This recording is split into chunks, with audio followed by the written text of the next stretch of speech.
타임리스 피부과 원장 김종엽입니다. 안녕하세요. 분당서울대병원 피부과 신정원입니다. 안녕하세요. 고대 안산병원 피부과 유화정입니다. 안녕하세요. 한양대학교 병원 피부과 김정원입니다. 오늘 반갑습니다. 오늘은 이제 기미의 마지막 회차인데요. 저희가 이제 저번 주에 이어서 기미의 전문적인 치료 방법, 특히 레이저 치료 방법에 대해서 오늘은 이야기를 나눠보도록 하겠습니다. 기본적으로 기미 치료에 사용하는 레이저 방법이 어떤 게 있는지 유화정 선생님 설명 좀 부탁드릴게요. 불과 한 15년, 6년 전만 해도 기미 치료에 레이저 항목이 전혀 없었어요. 그러니까 레이저로 치료하면 안 된다, 더 나빠진다 이런 말들이 많았거든요. 근데 이제 한국 의사들을 중심으로 레이저 토닝이라는 방법이 쓰이면서 점차 레이저가 도움이 된다 이런 쪽으로 흘러가게 됐고, 레이저 토닝이라고 하는 거는 기본적으로 1064 나노미터 파장의 엔디아그 레이저를 반복해서 낮은 에너지로 계속 이렇게 쏴주는 방법이거든요. 그래서 최근에는 이제 계속 그런 방법을 하다 보니까 어떤 부작용들을 경험을 하고 755 나노미터라든지 1927 나노미터라든지 좀 다른 파장의 그런 레이저들을 접목을 해서 조금 더 완성도 있게 좋아지게 만들게 되었고, 최근 연구에서는 그게 이제 표피뿐만 아니고 진피의 노화가 원인이 된다 그런 말들이 많아서 진피에 영향을 주는 고주파라든지 아니면 롱펄스 엔디아그라든지 이런 것들을 같이 쓰고 있습니다. 그래서 기미 치료를 할 때는 여러 가지 레이저들을 염두에 두고 이제 케이스 바이 케이스로 환자마다 조금 다른 방식으로 치료를 하게 되고요. 이게 처음 치료하는 기미냐, 또 다른 데서 많이 치료한 기미냐, 또 치료를 하다 부작용이 생긴 기미냐 이런 거에 따라서 같은 기미라도 다르게 치료를 하게 됩니다. 기미 치료에 다양한 방법이 사용되고 있는 걸 보면 아직까지 뭔가 확실한 그런 방법이 없다는 그런 반증이기도 한데, 그래도 예전에 비하면 말씀하신 대로 정말 갈목할 만한 발전이 최근에 많이 이루어진 것 같습니다. 최근에는 또 그 나노 레이저 파장대 말고 피코 토닝이라는 말도 사실 조금 이제 들리고 있는데요. 그 피코 토닝에 대해서도 사실 궁금하신 점들이 많은 것 같아요. 이제까지 기존에 사용되었던 레이저 토닝에 비해서 피코 토닝의 차이점을 이제 간단하게 말하면 레이저가 한번 피부에 조사될 때 그 기간이라고 볼 수가 있어요. 그래서 기존의 레이저가 나노초 단위의 그 시간 동안 레이저가 피부에 조사가 되면은 그것은 주로 이제 색소에 반응을 해서 주변 피부를 손상시키지 않고 색소만 선택적으로 잘 치료할 수 있게 만들어 놓은 것만 해도 어떻게 보면 굉장히 대단한 기술이었는데요.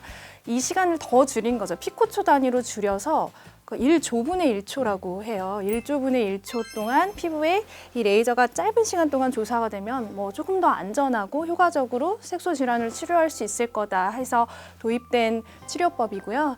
그런데 사실 이게 정말로 이런 피코 레이저 토닝이 예전에 나노초 레이저 토닝보다 효과가 더 기미에서 있냐?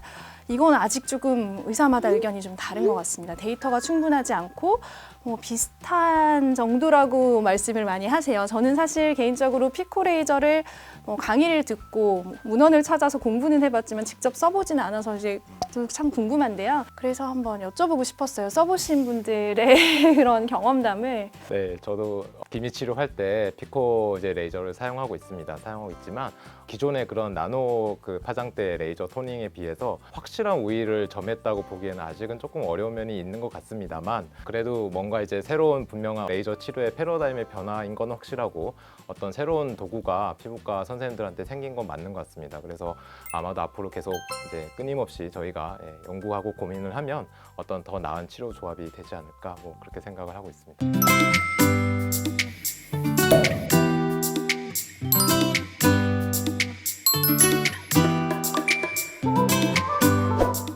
기미를 완치하는 것은 과연 불가능할까요? 사실 여러 번 치료해도 자꾸 재발도 하고, 그래서 우리가 계속 꾸준히 관리하는 거를 이제 환자분한테 강조를 많이 드리는데, 김정 선생님 이럴 때 환자분한테 어떻게 설명을 해주시나요? 그렇죠. 제일 많이 물어보시는 질문이죠. 선생님, 완치되나요? 네. 뿌리를 뽑을 수 있나요? 이런 거 저희 제일 많이 듣는 말일 것 같아요. 그래서 저는 이제 처음에 환자분들 오시면 그런 이야기를 꼭 합니다. 아토피 피부염도 그렇고 건선도 그렇고 대표적인 만성 염증성 피부 질환이잖아요. 기미도 이제는 저희가 그냥 단순한 색소 질환이다라고 보는 피부과에서는 아무도 없죠. 완치라는 개념이라기보단 제가 이제 진료실에서 많이 그리는 그래프가 있는데요. 아토피든 건선이든 좋아졌다 나빠졌다가 분명히 있습니다. 이렇게 가는데 우리 목표는 뭐 여기서 딱 끝나면 이렇게 가면 너무 좋지만 현실적으로 병을 이해하면 그렇게 될 수는 없다. 그래서 우리의 목표는 이 굴곡이 조금 더 완만하게 그리고 조금 더 좋아지는 쪽으로 이런 방향으로 가게끔 관리를 해주는 게 우리 목표다라는 거를 처음에 꼭 말씀을 드리고 시작을 합니다. 그래서 되게 좋은 말이라고 생각했었는데 듣고 기미는 큐어가 아니라 케어해야 하는 질환이다 라는 말씀을 꼭 드리고 싶었습니다.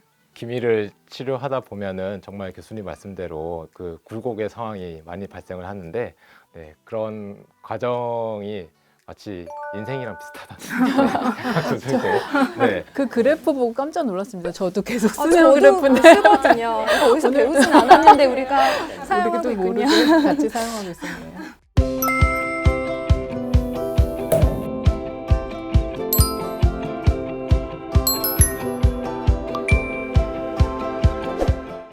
기미를 레이저로 치료 시 강한 세기로 안 하고 약한 세기로 자주 하는 이유는 무엇인가요? 간혹 치료 색깔이 더 진해지고 얼룩덜룩해지는 경우도 있다던데. 사실 앞에서도 이제 이야기가 많이 나왔는데요.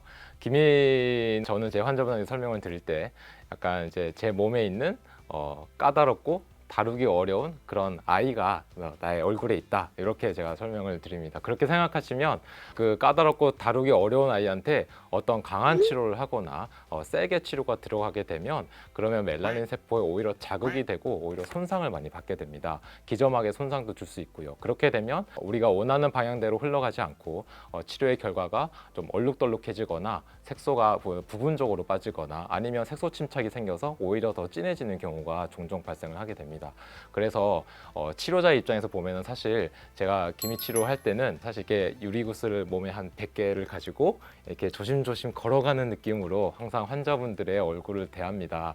그만큼 어렵다는 얘기인데 조금만 내가 욕심을 내거나 조금 더 잘해보려고 노력을 하거나 또 숙련된 사람이라고 하더라도 자칫 실수를 하면 넘어질 수 있습니다.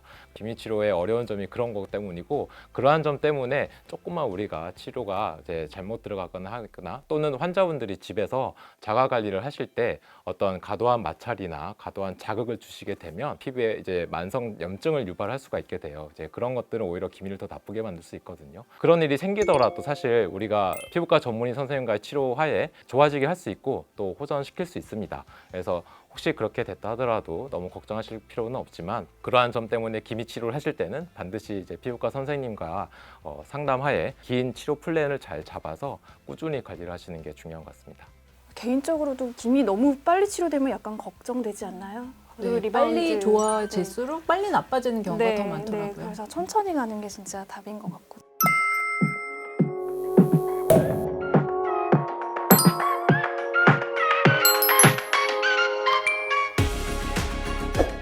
레이저 치료 전후에 어떤 관리는 어떻게 하는 게 좋은가요? 치료 시에 주의해야 할 점은 무엇이 있을까요? 라고 질문을 주신 것도 있는데요. 김정원 선생님 어떻게 생각하시나요? 꼭 레이저 치료를 할 때 필요한 관리법이라기보다는 지금까지 우리가 다 얘기를 해온 거에 답이 있다고 생각하는데 기미 자체는 계속 관리하면서 가야 되는 병인 것 같습니다.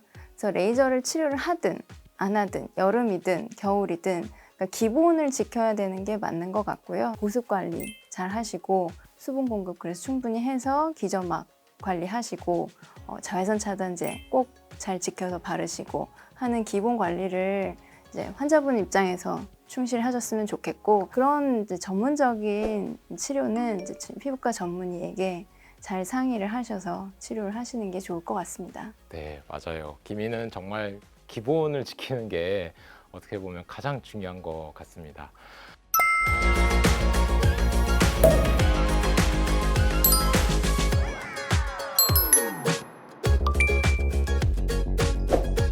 이렇게 해서 총 6회차에 걸쳐서 기미에 대해서 저희가 한번 알아보았습니다.